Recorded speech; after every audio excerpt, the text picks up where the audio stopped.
আমাদের পুকুর পাড়ে আমরা কিছু ধনিয়া পাতার চাষ করেছিলাম, তো সেই ধনিয়া পাতার ক্ষেত থেকে আমরা কিছু আজ ধনিয়া পাতা তুলে নেব।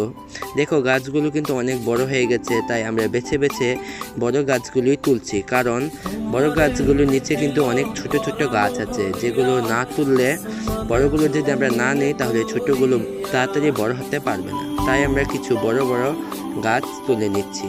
দেখুন গাছ বড় হওয়ার সাথে এগুলো কিন্তু একদম দেশি পাতা, দেখুন পাতা অন্যরকম। প্লিজ দয়া করে সাবস্ক্রাইব করে দিও, তোমাদের দোয়ায় আমি এখন 100 সাবস্ক্রাইবের উপরে চলে গেছি। থ্যাংক ইউ এভাবে আমার পাশে থাকার জন্য, আর সবসময় আমার পাশে তোমরা থেকো। দেখো তোমাদের সাথে কথা বলতে বলতে আমার ধনিয়া পাতা তোলাও শেষ, এখন আমি চলে যাব। Bye bye.